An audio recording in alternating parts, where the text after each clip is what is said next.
ሰላም ጤና ይስጥልን ውድ የዋሊያ ሚዲያ ቤተሰቦች የዕለተ እሑድ መረጃዎችን እናልፋለን። በመጀመሪያ የኮንዶሚኒየም ነዋሪዎች በአስገዳጅነት ለህንጻቸው ነጭ ቀለም ማስቀቢያ ብር እያዋጡ ነው ተባለ። በአዲስ አበባ ከተማ የሚገኝ የጋራ መኖሪያ ቤቶች ኮንዶሚኒየሞችን አስገዳጅ በሆነ ሁኔታ ነዋሪዎች ብር አዋጠው እንዲያስቀቡም እየተደረገ መሆኑ ታወቀ። መሰረት ሚዲያ የደረሰው መረጃ እንደሚጠቁመው በአንዳንድ ሳይቶች ነዋሪዎች በአንድ ብሎክ እስከ 220 ሺህ ብር እንዲያወጡም እየተገደዱ ነው ተብሏል። ለምሳሌ በላፍቶ በመብራት ጀሞ ኮንዶሚኒየም መንግስት ነዋሪውን በመሰብሰብ ቀለም ለማስቀባት ከ8 ሺህ ብር እስከ 20 ሺህ ብር ድረስም ክፈሉ እያለ መሆኑንም ታውቋል። ህዝብን አስጨንቀው ይዘዋል። ህዝብንም አንችልም ከየት እናመጣለን? በልጆቻችን የምንተዳደር ነን፣ ጥሮተኛ ነን፣ የወር ገቢያችን ይህንን ያህልም አይደለም ብሎ ቢናገርም አንሰማም ብለዋል ሲልም ለሚዲያችን የተናገሩት አንድ የላፍቶ ነዋሪ ይባስ ብሎ አንድ ባለስልጣን በቅርብ መጣም የማይከፍሉትን መብራትና ውሃም እቆርጣለሁ ብላ መዛቷንም ተናግረዋል። ህዝብ የልማት አደናቃፊ ነው ብለው ያስሩኛል ብሎም ተጨንቋል። አስተዳዳሪዎቹ ብሩንም አምጡ ራሳችን ነው የምናስቀባው ብለውም እምቢ ብለውናል። ምናልባትም ለነዋሪው እንዲያስቀባ ቢተውለት ይህንን ያህልም አይፈጅም ነበር ያሉትም ሌላኛው ነዋሪዎች ናቸው። ሰው ኑሮ ከብዶት ባለበት ጊዜ ለቀለም ብር አምጡ ተብሎ እንዴት ይጠየቃል? ከየት ይመጣል? ኮንዶሚኒየም የሚኖረው ሰው አቅም ምን ያህል ነው? የራሳችን ቤት መቀባት ብሎም የሚያፈስ ጣሪያ ይዘን በአንድ ጊዜ ይህንን ሁሉ ብር ለምን እንጠየቃለን? ያሉ ነዋሪዎችም የሚመለከተውን አካል ምላሽ እንዲሰጣቸውም ጠይቀዋል። ወደ ቀጣይ መረጃ ስናልፍ በአማራ ፋኖ በጎጃም አገው ምድር ክፍለ ጦር ወንድማማች ብርጌዶች ዛሬም ጀብድም ፈጽመዋል። ወንድማማቾቹ ብርጌድ ጠላትንም አደበይተውታል። ጠላት አይቀጡ ቅጣት ተቀጧል። የጎጃም አገው ምድር ክፍለ ጦር ስር የሚገኙ ወንድማማቾች ብርጌድ፣ ጊዮን ብርጌድ፣ ዘንገና ብርጌድ፣ ቢትወደድ መንገሻ ጀንበሬ ብርጌድ፣ ስሜነ ደስታ ብርጌድ፣ ኤፍሬም አጥናፉ ብርጌድ በጋራ በመሆን ጠላትንም አይቀጡ ቅጣትን ቀጠውታል። ወንድማማቾቹ ብርጌድ አሽፋ ከተማ ላይ ከቀኑ 7 ሰዓት እስከ ምሽት 1 ሰዓት ድረስ በፈጀው ውጊያ ጠላትን በከበባ ሰርክል ውስጥ አስገብተው የለበለቡት ሲሆንም ጠላት መግቢያ መውጫን በማሳጣትም ረፍርፈውታል። ጠላት በሰው ቁመት ልክ የሰራው 2 ምሽግ ንስሮቹ የጎጃም አገው ምድር ክፍለ ጦር ተናዳፊ ወንድማማቾች ብርጌድም ምሽጉን በመደርማመስ ጠላት ላይ ከፍተኛ ኪሳራን አድርሰውበታል። በዛሬው ዕለት በተደረገ ዘመቻ አንድነት ጎጃም አገው ምድር ክፍለ ጦር ለተከታታይ ጊዜ የተናበበ ውጊያ በማድረግም ጠላትን ቅስሙን በመስበር የተዛዛውን የጠላት ኮርም ድባቅ ተመቷል። በተከታታይ ሲደረግ የነበረው ታሪካዊ ውጊያም 3 የጠላት ክፍል ጦሮችም ማለትም 23ኛ፣ 73ኛ እና 75ኛም ተሳትፈዋል። በዛሬው ተጋድሎ ጎጃም አገው ምድር ክፍለ ጦር ከፍተኛ ጀብድ በመፈጸም አጸዳለሁ ብሎ ፎክሮ የገባውን ወራሪ ወንበዴ ቡድንም ድባቅ ባለው ወኔም ደምስሰውታል። አጠቃላይ የጎጃም አገው ምድር የክፍለ ጦሩ አመራሮች እና የብርጌዱ አመራሮች አውደ ውጊያውን የመሩ ሲሆንም እጅግ መናበብ የታየበት ድንቅ አውደ ውጊያም ተደርጓል። 15 እና 50 የማያልቅበት የዝንጀሮ ቡድን ዛሬም ሌላ ዘመቻ በማወጅም በግፍ የመጣው አራዊት 360 ተከቦም መውጫጡ ሲለበለብ ውሏልም ተብሏል። በዚህ አውደ ውጊያ 51 ክላሽም የተማረከ 10,000 የክላሽ ተተኳሽም ተማርቋል። 5,000 የብሬን ተተኳሽም መማረኩንም ተገልጿል። 1,500 የዲሽቃ ተተኳሽም ተማርቋል። 80 ዙፋን ጠባቂ ላይ መለሱም ተሸኝቶ ውድቅ ቀርተዋል። ብዛት ያለው ጁላ ሰራዊትም ቁስለኛ ሆኗል። በዚህ ከባድ ትንቅንቅ አውደ ውጊያዎች ጭምር ብዙ አባላትም ተደምስሰዋል። በዚህም የተበሳጨው የጠላት ኃይል 2 ሰላማዊ ወጣቶችን አፍነው የወሰዱ ሲሆን በአካባቢው የሚገኙ የሀገር ሽማግሌ ልጆችን ለማስለቀቅ የሄዱ ሲሆን ጠላት ለአማራ ያለውን ጥላቻ በማሳየት ሽማግሌዎችን በአሰቃቂ ሁኔታም በሳንጃም ቆራርጦም ገሏቸዋል። ጎጃም አገው ምድር ክፍለ ጦር አስደናቂ መናበብ በማድረግም የጠላትን ጉሩምቦ እያነቀ ማርኮም የማይሰለቸውን ክፍለ ጦር ሆኖም ቀጥሏል። ወደ ቀጣይ መረጃ ስናልፍ በእርግጠኝነት በትግራይ ፖለቲካ ውስጥ መሳተፍ እቀጥላለሁ ሲሉ አቶ ጌታቸው ረዳ ተናገሩ። በትግራይ ጊዜያዊ አስተዳደርና በደብረጽዮን ገብረ ሚካኤል በሚመራው ህወሓት ክንፍ መካከል ያለው መጠዛጠዝ በነበሮቹ የፖለቲካ አመራሮች የበላይነትም የተቋጨ ይመስላል። ከሁለት ዓመት የትግራይ ክልል ጊዜያዊ አስተዳደር ፕሬዝዳንት ቆይታ በኋላ መጋቢት 30 2015 ዓመተ ምህረት አቶ ጌታቸው ረዳ ስልጣኑን ለምክትላቸው ሌተናል ጀነራል ታደሰ ወረደም አስረክበዋል። ቀጣይ መዳረሻቸው በግልጽ ያልታወቀው የቀድሞ የክልሉ ጊዜያዊ አስተዳደር ፕሬዝዳንት አቶ ጌታቸው ሚያዝያ 1 2017 ዓመተ ምህረት ከቢቢሲ ፎክስ ኦን አፍሪካ አቅራቢ ዋሂጋ ማውራታቸውን ቃለ መጠየቅ አድርገዋል። በዚህ ቃለ መጠየቅ ከ2015 ጀምሮ ሲመሩት ስለነበረው ጊዜያዊ አስተዳደርም ስላጋጠሙት ተግዳሮቶችም ተናግረዋል። ስለ አዲሱ ፕሬዝዳንት ሌተናል ጀነራል ታደሰ ወረደም ያላቸውንም ግምገማ አጋርተዋል።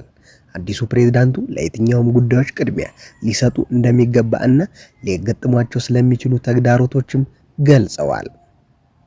ላለፉት 20 ዓመታት በኢትዮጵያና ትግራይ ፖለቲካ ውስጥ የቆዩት አቶ ጌታቸው ስለ ወደፊት ተሳትፏቸውም ተናግረዋል።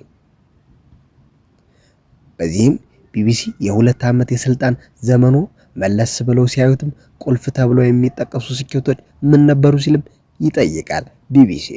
አቶ ጌታቸው ረዳ በመልሳቸውም በድጋሚ ልንገባበት አንችልም፣ የነበረው ጦርነት ተመልሶ እንዳይገረሽም ማድረጋችን እንዲሁም ለውጥ ያለውን ተነሳሽነት እና የሰላም ጉጉትንም መጥቀስ እችላለሁ፣ ማለትም የምችለው ይህንን ነው ብለዋል አቶ ጌታቸው ረዳ። ቢቢሲም ሲቀጥል በስልጣን ዘመኑ የሚጸጽተው ነገር አለ ሲልም ጠይቀዋል። ጌታቸው ረዳም እንዲህ ሲሉ መረሱ። አዎ ጸጸት ማለት ቀደም ብለን ልናከናውነው እንችል የነበራቸው እና ማድረግ የነበረብን ጉዳዮች ነበሩ። ለምሳሌ የተፈናቃዮችን መመለስ። እንዳለመታደል ሆኖ በትግራይ ውስጥ ያለው ለማይጠቅም ስልጣን የሚደረግ የውስጥ ለውስጥ ሽኩቻ ይህንንም እንዳንፈጽም አዳጋች አድርጎታል። የሚጸጽተን ዋነኛው ተጠያቂ እኔ ስለሆንኩ ብቻ አይደለም፣ ነገር ግን በአሁኑ ያለንበት ሁኔታ ውስጥም እንድንገባ ያደረገው መጓተት አካል ነበርኩም ብሏል አቶ ጌታቸው ረዳ። ቢቢሲም እንዲህ ሲል ይጠይቃል። ስልጣን እንዲለቁ ምክንያት የሆነው ዋነኛው ጉዳይ ምንድን ነው ብለው ያስባሉ? ውስጣዊ ፖለቲካ ነው ወይስ የተፎካካሪ ቡድኖች ናቸው ሲልም ይጠይቃል ቢቢሲ። በመልሳቸው አቶ ጌታቸው ረዳም ይኸውልህ የፖለቲካ አመራሩ ሂደቱንና የእኔን አመራርም ለማበላሸት ሁሉንም አይነት ጥረት ሲያደርግ ነበረ። ነገር ግን የፖለቲካ አመራሩ ብቻ አይደለም፣ ወታደራዊ አመራሩ በሆነ ደረጃ የዚህ አካል ነበር።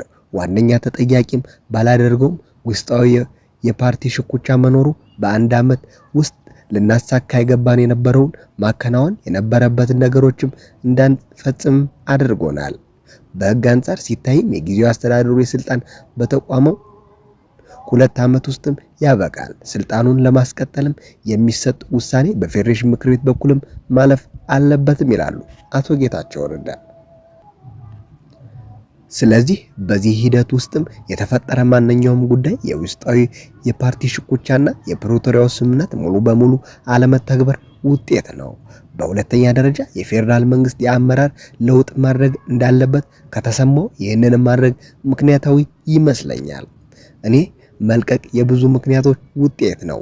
ከሁሉም ዋነኛ ግን የትግራይ ህዝብ ህይወት እንዲከብድ ያደረጉት የፓርቲ ውስጣዊ ሽኩቻ ነውም ብለዋል አቶ ጌታቸው ረዳ። ቢቢሲም ከስልጣኔ የለቀቁትም በፈቃደኝነት ነው ወይም ፓርቲው ወጦ ለቀጣይ ምዕራፍ ሲባል እንዲወርዱም ተጠይቆ ነውም ሲልም ይጠይቃል ቢቢሲ። አቶ ጌታቸው ረዳም አይደለም የምን ፓርቲ በህወሓት ውስጥ ያለው አንጃ ይህንንም ሂደትም ሲያበላሽ ነበር። ሁሉንም አይነት የጀርባ ድርድር ሲያከናውኑ ነበር። ለፌዴራል መንግስት ይህንንም ያንንም ሲያቀርቡ ነበር። የጊዜያዊ አስተዳደሩ ፕሬዝዳንትም መሾም ስልጣን ያላቸው ለጠቅላይ ሚኒስትሩ አይሆንም እያሉ ነበር። አሁን ግን ከጊዜያዊ አስተዳደሩ የስልጣን ዘመን መጠናቀቅ ጋር ተያይዞም ጠቅላይ ሚኒስትሩ ሌላ አማራጭ ማየታችን ተገቢ ይሆን እንደሆነም ጠይቀው ነበር። እኔ ስልጣኑንም ተጠቅሜ ለምሳሌ የተፈናቃዮች መመለስ ባሉ ስራዎች ላይም ያከናወንኩት ጥቂት ሆኖ ሳለ ስልጣን ይዞ የመቀጠል ፍላጎት ያለኝ ሰው አይደለሁም ይላሉ አቶ ጌታቸው ረዳ።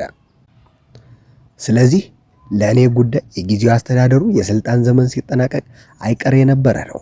እኔ በፕሬዝዳንት እቀጥላለሁ ለማድረግ ልዩ የሆነ አሰራር መኖር ነበረበት ማለት ነው። ነገር ግን ለዚያ ስልጣን ሲታገሉ የነበሩ ማንኛውም አካላት አሁን ካለንበት ቅርቃርም ለማስወጣት የሚችል ፈጣን መውጫ መንገድ ገና አልቀረበም ይላሉ አቶ ጌታቸው ረዳ።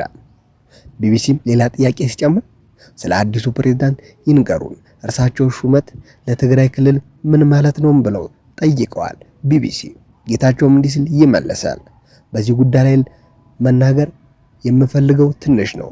የማውቀው ነገር እኔ ምክትል ፕሬዝዳንት እንደነበረ እና በአስተዳደሪ ውስጥ ለሚገኙ ዋነኛ ጉዳዮች ኃላፊነት እንደሚወስድ ሰው እኔ የተውኳቸው ነገሮች ይዞ ይቀጥላል ብዬም እንደምጠብቅ ነውም ብለዋል አቶ ጌታቸው። በብዙዎቹ ውድቀቶች ላይ ከሌሎች ሰዎች በተለየ ከእኔ እኩል ተጠያቂ ነበር። ስለዚህ እኔ ከተውኩበት ቀጥሎ እና መከናወን ባለባቸው ጉዳዮች ላይ ማስተካከያ እንዲያደርግም እጠብቃለሁ። እርግጥ ነው የፓርቲውን ችግር ለመፍታት አስማዊታ መፍትሄም ማምጣት ስላለበት ስራው ተጠናክሮም ይቀጥላልም ብለዋል አቶ ጌታቸው። ፓርቲው ፕሬዝዳንቱንም እንደሾመ ያስባል። ጠቅላይ ሚኒስትሩ ደግሞ ራሱ እንደሾመ ይናገራል። እንዳለመታደል ያጋጥመዋል ብዬ የማስበው አንዱ ተግዳሮትም አሁን ስልጣኑን ጠቅልሎ ለመያዝ ከሚፈልገው ህወሓት አንጃ የመጣው ከቁጥጥር ውጭ የሆነ ስልጣንም ጥማት ነውም ብለዋል። ይህንን የመጋፈጥ አቅሙና ክህሎቱ ይኖረዋል ወይም የሚለውም ጉዳይ የሚታይ ይሆናል። እኔ እንደሚገባኝ ግን ባለፉት 2 ዓመታት ሁሉንም ልማድ አግኝቷልም ብለዋል አቶ ጌታቸው ረዳ። ስለዚህ ጊዜው አስተዳደር ቃል ኪዳኑንም መጠበቅ አለመቻሉ የእርሱ ዋነኛ ውድቀት ነውም፣ ይህንንም ማስተካከል አለበትም ብለዋል። ቢቢሲም እንዲህ ሲል ሌላ ጥያቄ ጠይቋል። ጊዜው አስተዳደሩ ራሱን እዚህ ሁኔታ ውስጥም አግኝቶታል። እርሱ የተወሰነውን ኃላፊነትም እንደሚወስዱ፣ ነገር ግን ሌተናል ጀነራል ታደሰ ወረደ ብዙውንም እንደሚሸከሙ ተናግረዋል። ስለዚህ ለምን ስልጣኑን ለእርሳቸው መስጠት አስፈለገ? የችግሩ አካል ከነበሩ ለምን ይመራሉ ሲልም ይጠይቃል ቢቢሲ። አቶ ጌታቸውን በመልሳቸው ይህን የኔ ውሳኔ አይደለም፣ ፕሬዝዳንት እንዲሾም ብጠየቅ እየለቀቀ ያለ ፕሬዝዳንት ተተኪውንም እንዲሾም ማድረግ ትክክል አይሆንም። በጠቅላይ ሚኒስትሩ ጋርም በነበረው ምክክር ያንን ስልጣን ሲጎመጅ ከነበሩ ከሁሉም ሰዎች የተሻለው እርሱ እንደሆነም ሊያሳምኑኝ ሞክረዋል። ስለዚህ የመጨረሻው ውሳኔ የጠቅላይ ሚኒስትሩ ነውም ብለዋል አቶ ጌታቸው። አሁን መናገር የምችለው ስራውን ተቆጣጥሮ የተሰጠው ታደሰ ስራውንም በሚገባ እንዲሰራ በህወሓት ከፍተኛ አመራሮች አስቀያሚ ፖለቲካ ውስጥም ውስብስቡን የጉዞ እንዲያደርግም እንዲሁም ክልሉ ያጋጠመው የጸጥታ፣ ኢኮኖሚያዊ፣ ፖለቲካዊ ችግሮችም ክምር እንዲፈታ ተስፋ እንደማደርግ ነውም ብለዋል። ከሁሉም በላይ በተፈናቃዮች መመለስ እና የትግራይ ህገ መንግስታዊ ግዛቶች መመለስ ላይ ትኩረት እንደሚያደርግም ተስፋ አደርጋለሁም ብለዋል አቶ ጌታቸው ረዳ። ቢቢሲም እንዲህ ሲል ሌላ ጥያቄ ይጠይቃል። ከሌተናል ጀነራል ታደሰ ወረደ ጋር የማውራት እድሉንም አግኝተው ነበር፣ ምን ምክርም ሰጧቸው ብሎም ጠየቃቸው። አቶ ጌታቸው አልተጠየቁም ነበር። በዚህ ጉዳይ ላይ የካበተ ልምድ ላለው ሰው ምክር የማቀረብ ፍላጎት አልነበረኝም ብሏል አቶ ጌታቸው። ቢቢሲም ቅድሚያ ሊሰጣቸው የሚገቡ ጉዳዮች ምንድናቸው ብለው ያስባሉ? በ10 ሺዎች የሚቆጠሩ ሰዎች ተፈናቅለዋል። ትልቅ ውድቀቱ ተፈናቃዮችን መመለስ አለመቻል እንደሆነም ገልጸዋል። አዲስ አመራር ምን አይነት አስቸኳይ እርምጃዎችንም ይውሰድ ሲሉም ጠይቀዋል ቢቢሲ። አቶ ጌታቸው የጊዜው አስተዳደሩ ፕሬዝዳንት አሁን ላይ ቅድሚያ ሊሰጣቸው ይገባል ተብለው የተዘረዘሩ ጉዳዮች የያዘ ስምምነት ላይም ፈርሟል። ለእኔ ግን በጣም አሳሳቢ ነገር የፕሪቶሪያው ስምምነት ሙሉ በሙሉ የመተግበሩ ጉዳይ ነውም ብለዋል አቶ ጌታቸው። ትጥቅ መፍታትና መልሶ ማቋቋም አንዱ ጉዳይ ነው። የተፈናቃዮች መመለስ ግን ምናልባትም ከሁሉም እጅግ አስፈላጊ ነገር ሊሆን ነው። ይህ ለመቆጣጠር እጅጉንም ያዳገተ ጉዳይ ነው። በዚህ ደስተኛ ያልሆነው እና ራሱን የትግራይ ህዝብ ብቸኛ አዳኝ አድርጎ የሚስለው ህወሓትም አንጃ ይህንንም የሚያከናውንበት እድል ይሰጠው እንደሆነም ምናየው ይሆናል ሲልም ይናገራል አቶ ጌታቸው ረዳ። ቢቢሲም ሌላ ጥያቄ ይጠይቃል። መለስ ብለው ሲያዩትም በስልጣን ላይ በነበሩ ጊዜ ምንም ስህተት ሰርተዋል። የፕሪቶሪያው ስምምነት ሙሉ በሙሉ እንዲፈጸም ምን የተሻለ መስራትም ነበረበት ሲልም ይጠይቃል ቢቢሲ። አቶ ጌታቸውም እንዲህ ሲል ይመለሳል። የስምምነቱ አፈጻጸም በተደራጀ መልኩ መመራት ነበረብን። ሁሉም ባለድርሻ አካላት እንዲሳተፉ ማድረግ ነበረብን። ድርድር ምን እንደሆነ እንኳንም ከማያውቁ 5 የህወሓት ስራ አስፈጻሚ ኮሚቴ አባላት ከመጠበቅ ይልቅም ሲቪል ማህበረሰቡን ማሳተፍ ነበረብን። ሰፊ ፍላጎት በህዝብ በሰላም መመለስ እንጂ የተፈናቃዮች ጉዳይም የአስቀያሚ ፖለቲካ መጫወቻ የማድረግ ፍላጎት የሌለውን የወጣቱን እንቅስቃሴ እንዳጠቃላይ ማሳተፍ ነበረብን። ዋነኛ ስህተት ብዬ የምጠቅሰው ይህንን ነው ይላሉ አቶ ጌታቸው ረዳ። ቢቢሲም የትግራይ ህዝብን የሚገባው መልኩ አላገለገልኩትም የሚል ስሜትም ያለውት ይመስላል። ይህ ትክክለኛ አገላለጽ ነው ብለዋል ቢቢሲ ሲጠይቀው። አቶ ጌታቸውም የትግራይ ህዝብ በአግባቡ ያላገለገለ አመራር አካል ነበርኩ ብዬ መናገር እችላለሁ። እኔ ግን በዚሁ አልኩራራም። አሜሪካውያን እንደሚሉት እውነት ከሆነ መኩራራት አይደለም ብለዋል። ብቸኛው ኩራታችን ስልጣን ላይ ማድረጋችን ስህተታችን እንደሆነም ለማሳየት የምችለው በሙሉ አድርጌያለሁ። ነባሩን ሁኔታ ለመገዳደር የሚያስችል በጣም ንቁና በጣም የተደራጀ እንቅስቃሴ እንዲመራ ማገዝ እንደቻልኩም አስባለሁ። ይህ ስሜን ለመጥቀስም የሚያስችለኝ ነፍስ አድን ጉዳይ ነው ብዬም አስባለሁ ሲልም ይናገራል አቶ ጌታቸው ረዳ። ቢቢሲም የእርስዎ ወደፊት ምን ይመስላል? ቀጣዩ ምንድነው? በፖለቲካ ተሳትፎ ውስጥ ይቀጥላሉ ሲልም ይጠይቃል ቢቢሲ። አቶ ጌታቸው ረዳ አዎ እንዲህ እዚህ ጉዳይ ውስጥ ከገባን እና አንዴ ለትግራይ ህዝብ አዲስ መንገድ መጠቆም ከጀመርነ ብዙ መስራት ያለባቸው ጉዳዮች አሉ። እንዲሁም ተነስቼ እንቅስቃሴውን መተው አልችልም ይላሉ አቶ ጌታቸው። የትኛውን ቦታ ብሆን በእርግጠኝነት በትግራይ ፖለቲካ ውስጥ እሳተፋለሁ። እቅዴ በዚህ ሁኔታ መቆየት እና ለትግራይ ህዝብ ኑሮ መሻሻል አስተዋጽኦ ማድረግ ነው ብለዋል አቶ ጌታቸው ረዳ። ቢቢሲም እንዲህ ሲል ሌላ ጥያቄ ይጠይቃል። በስልጣን ዘመኑ የመጨረሻዎቹ ቀናትና ወራት ኤርትራ የተፎካካሪ አመራር አጋር እንደሆነችም ሲከሱ ነበር። በኤርትራና በተፎካካሪው አመራር ላይ የሚያቀርቡት ይህ ውንጀላ ምን ማስረጃ ያቀርባሉም ብለው ጠይቀዋል። አቶ ጌታቸው እንደ ህግ የፍርድ ቤት ማስረጃ መጠየቅ የጋዜጠኛ ኃላፊነት መሆኑንም አላወቁም፣ ግን ይህንንም ልናገር እችላለሁ ሲሉም ተናግረዋል አቶ ጌታቸው። ቢቢሲም ለንግግሩ ግን ማብራሪያ ማቅረብ አለብዎ ሲልም ይጠይቃል። አቶ ጌታቸውም ማብራሪያዬንም አቀርባለሁ፣ ስም ልጠቅስልህ አልችልም። ይህንንም ግን አውቃለሁ። በእኔ አስተዳደር ውስጥ የነበሩ ሰዎች የተወሰኑት በህጋዊ የተወሰኑት ደግሞ በህገወጥ መንገድ ከኤርትራ ጋርም ለመገናኘት ሲሞክሩ ነበር። የግመሉን ጀርባ የሰበረው የመጨረሻ ሰበዝ የመጣው ግን ደስተኛ ያልሆነ ህወሓት አካል ውስጥ ነው። ሁሉም የህወሓት አንጃ አመራር ማለት አይደለም። ግምገማዎች ምን ይሁኑ ምንም በህወሓት ውስጥ ያሉ የተወሰኑ አካላት በጋራ ጠላታቸውን ለማባረር ላይ ይህንን እድል መጠቀም ጀመሩ። ስም ልስጥህ አልችልም፣ ነገር ግን የተፈጠረው ይህ እንደሆነ ለማረጋገጥ በቂ ማስረጃ አለኝም ብለዋል አቶ ጌታቸው። ቢቢሲም ሌላ ጥያቄ ይጠይቃል። በሌተናል ጀነራል ታደሰ ወረደ የኋላ ታሪክ ላይ ያነሱት ስጋትን በተመለከተ አለመካተቱን በአግባቡ መረዳት እፈልጋለሁ። አዲሱ ፕሬዝዳንት ከቀድሞ አስተዳደር ጋርም የተያያዙ ችግሮች አካል ለመሆናቸው ማስረጃዎች ምንድናቸው ይላሉ ቢቢሲም ሲጠይቅ። አቶ ጌታቸው እኔ ምክትል ፕሬዝዳንት ነበረ፣ የራሱን የሥራ ዝርዝርም መፈጸም አልቻለም። ኃላፊነቱን መወጣትም ላለመቻሉ ታደሰን ብቻ እየወቀስኩ አይደለም፣ እኔም እርሱም በተመለከተ ምንም አላደረኩም። እርሶ ማንሳትም አሊያም መተካት አለመቻል እኔ ውድቀት ነው። ብዙ ማስረጃ አለኝ። ዛሬ ጠዋትም ይህንንም ተናግሯል።